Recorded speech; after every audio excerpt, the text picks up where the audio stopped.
নমস্কার বন্ধুরা, সবাইকে জানাই আন্তরিক শুভেচ্ছা ও অভিনন্দন। আমি জানি আপনি আজকের থাম্বনেলটি দেখে এখানে এসেছেন কারণ আপনিও জীবনে কোনো না কোনো বিষয়ে গভীর দুশ্চিন্তায় মগ্ন। আমাদের সবার জীবনে এমন সময় আসে যখন মনে হয় চিন্তা করতে করতে আমাদের মাথা ফেটে যাবে। আমরা রাতের পর রাত জেগে ভাবি আগামীকাল কী হবে, আমরা কেরিয়ারের কী হবে, আমাদের সম্পর্কে কী হবে। আমাদের থাম্বনেলের প্রশ্নটাই আজকের আমরা বিচার করব, দুশ্চিন্তা কি সত্যিই কিছু বদলায়? বন্ধুরা, আমি আপনাদের কথা দিচ্ছি, এই ভিডিও শেষে আপনি এমন এক অমূল্য সত্য খুঁজে পাবেন যা আপনার জীবনে সব দুশ্চিন্তা থেকে মুক্তি দেওয়ার শক্তি রাখে।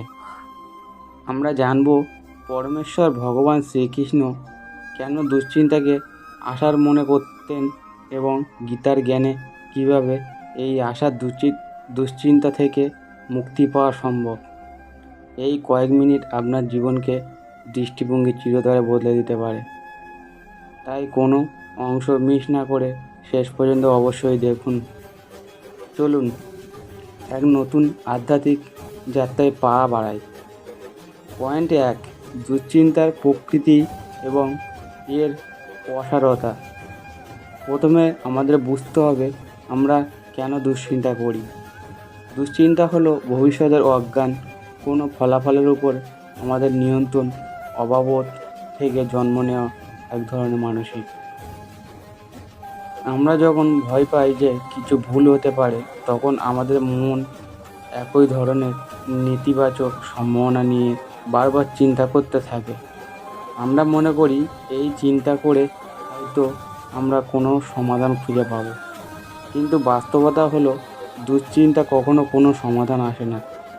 শ্রীকৃষ্ণ অর্জুনকে বিষাদ গ্রন্থ থেকে প্রথম যে শিক্ষাটি দিয়েছিলেন তা হলো সমস্ত। তিনি বুঝিয়েছিলেন কোনো কিছুই অতিরিক্ত উদ্বেগ আমাদের শুধু বর্তমান সময়কে ধ্বংস করে না, বরং সঠিক সিদ্ধান্ত নেওয়ার ক্ষমতাকে লোপ করে দেয়। আমরা যা বদলাতে পারি তা নিয়ে চিন্তা করা যেমন মূর্খামি, ঠিক তেমনই যা বদলাতে পারি তা নিয়ে চিন্তা না করে কর্ম করাটাই বুদ্ধিমানের কাজ। দুশ্চিন্তা শুধু আপনার মানসিক শান্তি সোর্সে নেয়। ব্যাখ্যা, এখানে অসারতা মনে হলো এমন কিছু যা কোনো ফলাফল দেয় না। দুশ্চিন্তা আপনাকে একটি জায়গায় আটকে রাখে, এটি মানসিক অস্থিরতা থেকে তৈরি করে, ফলে আমরা বর্তমানে সুখ ও সম্ভাবনা দেখতে পাই না।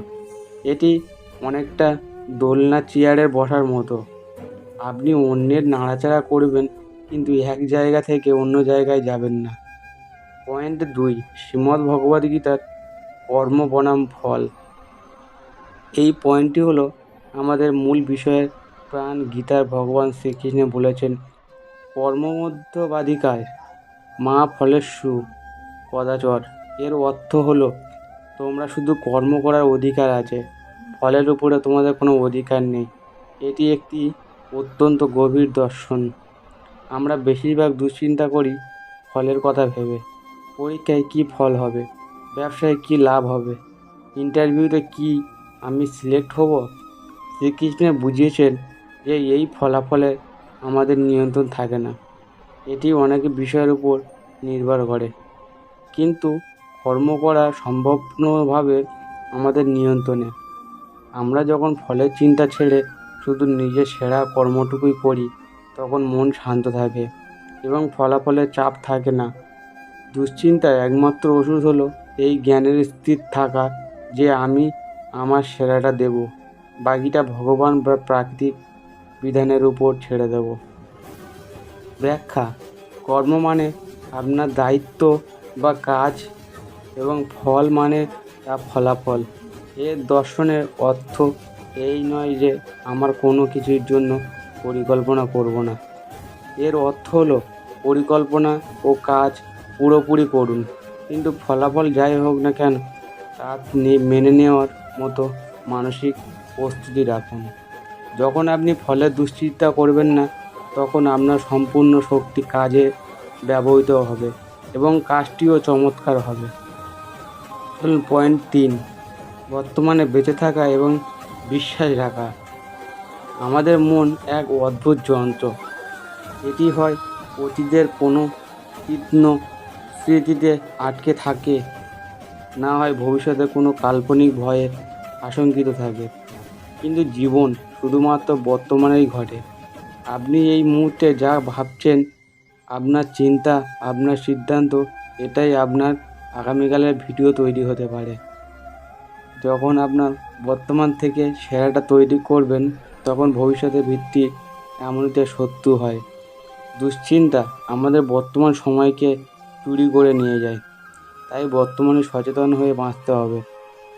এর সাথে প্রয়োজন ঈশ্বরের উপর গভীর বিশ্বাস রাখুন যে আপনার জীবনের সমস্ত ঘটনাবলী এক বড় পরিকল্পনার অংশ। বিশ্বাস রাখুন যে আপনার সাথে যাই ঘটছে বা যাই ঘটবে, তার পিছনে আপনার মঙ্গলের কোনো সূত্র উদ্দেশ্য লুকিয়ে আছে।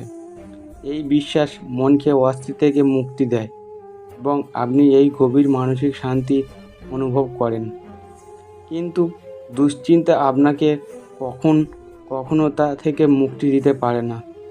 ব্যাখ্যা: এখানে বর্তমান থেকে বাঁচার মানে হলো এই মুহূর্তে আপনার হাতে যে কাজ আছে তাতে মন দেওয়া। যেমন এখন আপনি এই ভিডিও দেখছেন, তাই অন্য কিছু চিন্তা না করে শুধু এটির কথা শুনুন। আর বিশ্বাস হলো এমন একটি ভরসা যা আপনাকে প্রতিকূল সময়ে ভেঙে পড়তে দেয় না। বিশ্বাস রাখুন, পরমেশ্বর শক্তি আপনার সাথে আছেন এবং আপনার চূড়ান্ত মঙ্গল তিনি নিশ্চিত করবে। বন্ধুরা, দুশ্চিন্তা কি সত্যিই কিছু বদলায়? উত্তরটি নিশ্চিতভাবে না। দুশ্চিন্তা কোনো সময়ের সমাধান না, বরং সমস্যার নতুন নতুন যাত্রা তৈরি করে। আপনাকে মন ভারসাম্য করে গীতায় শ্রীকৃষ্ণের লিখেছিলেন যে আমাদের হাত থেকে যখন ক্ষমতা চলে যায়, তখন আমাদের ভরসা করা উচিত। কর্মে আপনার সম্পূর্ণ নিষ্ঠা দিন আর ফলের তার ভগবানের উপর ছেড়ে দিন। বর্তমান সময়ে প্রতিটি মুহূর্তকে আলিঙ্গন করুন এবং বিশ্বাস রাখুন যে যা কিছু ঘটছে তা মহত্ব উদ্দেশ্য ঘটছে। আজকের পর থেকে যখনই কোনো দুশ্চিন্তা আসবে, তখন মনে মনে এই গীতার এই গভীর জ্ঞানকে স্মরণ করবেন এবং এই গভীর শক্তিকে স্থির থাকবেন। নিজের প্রশ্ন করবেন, কি বদলাবে এই চিন্তায়? উত্তরটি আপনি জানেন। যদি এই ভিডিওটি আপনার মনে কিছুটা হলেও শান্তি নিয়ে আসে বা আপনার দৃষ্টিভঙ্গি বদলাতে সাহায্য করে, তবে ভিডিওটি অবশ্যই লাইক দিন এবং মানসিক শান্তি প্রশান্তি খুঁজছেন এমন মানুষের সাথে শেয়ার করুন। এখন আরও আধ্যাত্মিক মোটিভেশনাল ভিডিওর জন্য আমাদের চ্যানেলটি এখনই সাবস্ক্রাইব করে পাশে থাকা ঘন্টাটি বাজিয়ে দিন। আপনার যদি কোনো বিশেষ দুশ্চিন্তা বা প্রশ্ন থাকে, তবে তার নিচে কমেন্টে লিখে জানাবেন। আমি অবশ্যই আপনাদের প্রশ্নের উত্তর দেওয়ার চেষ্টা করব। ভালো থাকবেন, সুস্থ থাকবেন। জয় শ্রীকৃষ্ণ।